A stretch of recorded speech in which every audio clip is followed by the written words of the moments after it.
Hi there, and welcome to another edition of the Garden Fresh Gourmet. I'm your host, Eddie J, and today we're going to be preparing two different meals. One is going to be vegetarian, and the other, well, it's not.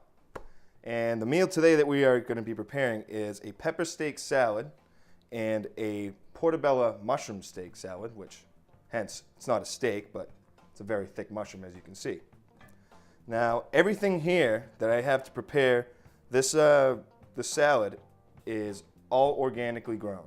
This is no fertilizers. This is from local farms around the area that, support your local farmers. That's what I like to do.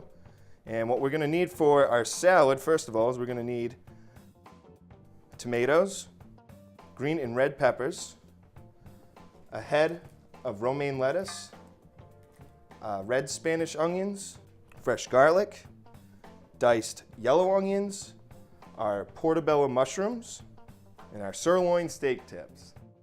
All right, first thing we're gonna wanna do is season our mushrooms and our steak tips. So what we're gonna do is I'm gonna take the portobello mushrooms and take the stem and cut it right off even with the bottom.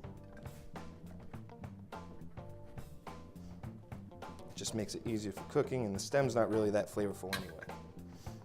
But I'd like to mention that cooking portobello mushrooms as opposed to the beef here, 38 calories per serving. It's always a good thing. Now, what I always like to do is take a little bit of olive oil and just kind of drizzle it over the inside of the mushrooms. And then a little bit over the top. Nothing too crazy. Nothing too crazy here. Now, we want to move on to next is do the same thing with the steak tips. So we got a little bit of steak. Just drizzle it on there. Not so much to drench it, just enough so our salt and our pepper will stick to it nicely, so we'll marinate while we're preparing our salads. And let's see, I have a little bit of salt. Just want to sprinkle over it real quick. Make sure you get both sides nice and nice. And I gotta be very cautious when cooking with meat and vegetarian that I do not cross the meat with the mushrooms.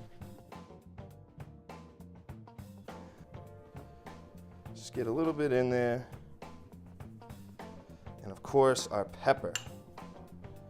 I'm a big pepper fan, so I like to be very generous with my pepper because we want our mushroom to be like a steak, and I like my steak peppery. I don't know how you like it, but you can do it any way you'd like. All right, just make sure they get nice, coated with it. Nice and sticking to it. So what I'm going to start with here is the onions. And I like my red Spanish onions. I like these the most. Not only because it's visually appealing, but they taste really good anyway. So let's chop our onion up.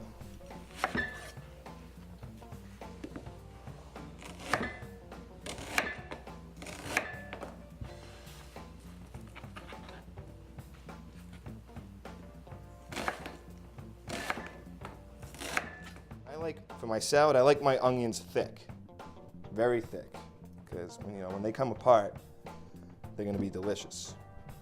Nice and crunchy, crunchy, crunchy, crunchy. Now, the next thing I want to do is dice up my tomatoes. And I'm not literally going to dice them, I'm going to cut them into wedges. And these, like I mentioned, are all organically grown inside a greenhouse, and since it is wintertime, I was able to get these from an indoor vendor who does it all with hydroponics.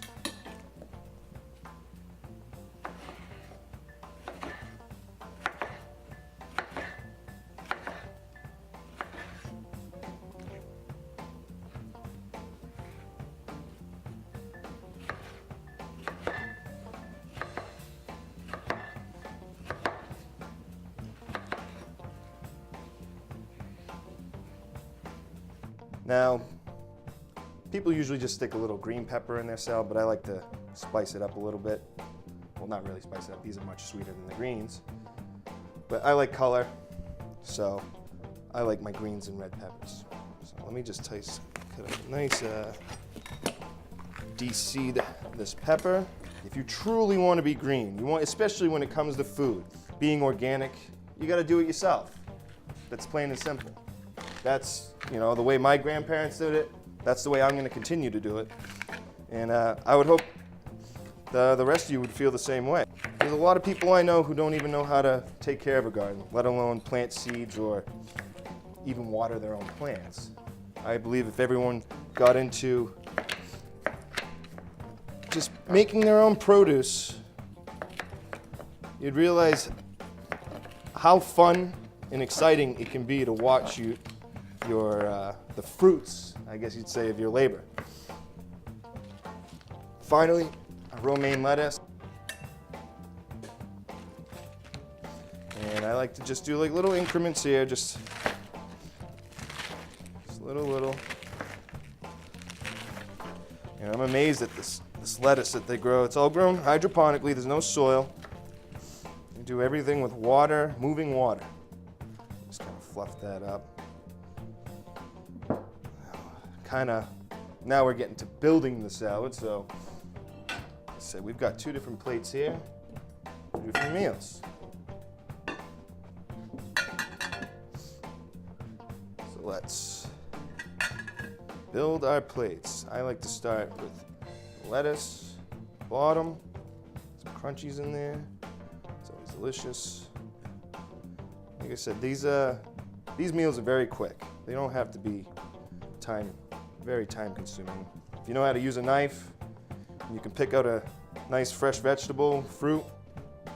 Tomato is a fruit, by the way. You'll be all good to go. So I'm just gonna kind of evenly disperse this.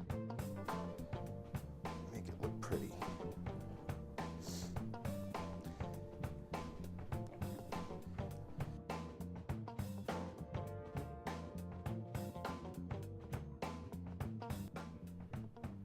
Alrighty then, now we're going to begin to start our cooking.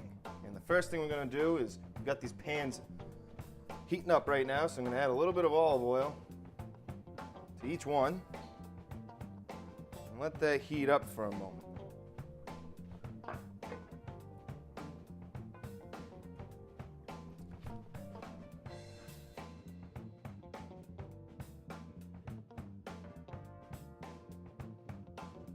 I'm going to add to here the onions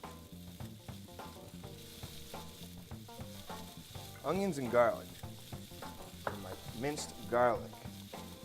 Sprinkle just some of that in. I probably got about 2 tablespoons in there.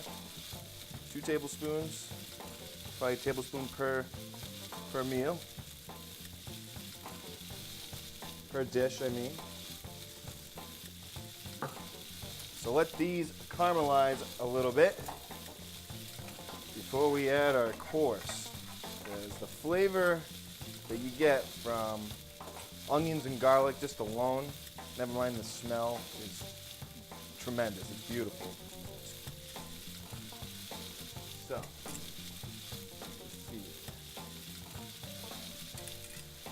So, like I mentioned, this beef is Black Angus that has been organically raised. And the thing is with steak is you want the pan hot so it sears it, because you want to sear the outsides and then turn down the heat. with our mushrooms, we're gonna cook these face down for 5 to 10 minutes.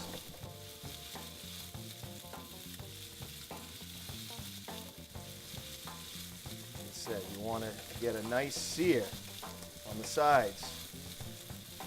This will keep in the juices. Get your nice sear on it. Then you can let them cook slower. All right, I'm checking my beef again. Do a little touch test here. I like my beef medium to well done. To check the mushrooms, you just want to make sure you can easily, stab a fork into it. Flip it back over, see how nice and crisp that is. The heat's off. I'm covering it back up and let it rest for another 5 minutes at least. And I'll do the same with my mushrooms here, just to let them cool down and absorb some more flavor.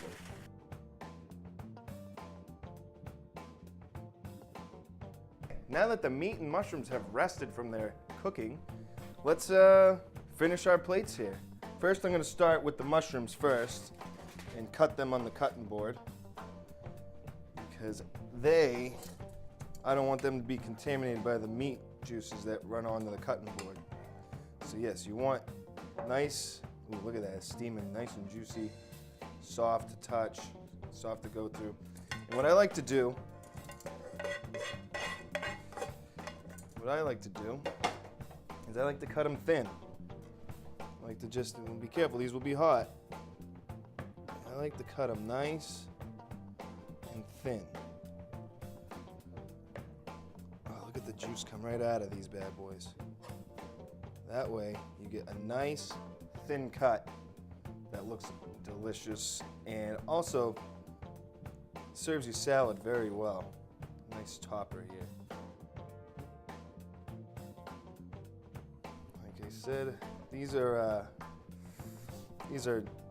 giant servings here. Like my meat, it's been sitting for at least 5 minutes now. I like mine between medium and well done.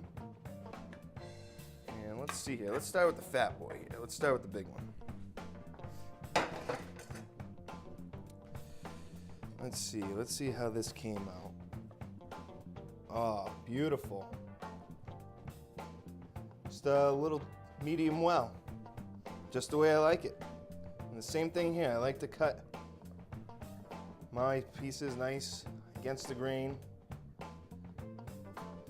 And like I said, neatly put them on your salad. Ooh, smells so good, smells so good. Now that our meal is complete, you can top it off with your favorite dressing. I prefer an Italian style, made with red wine vinegar and assorted Italian herbs. And there we have it. Bon appetit.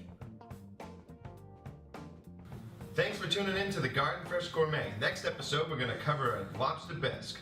Tune in next time. I'll catch you then.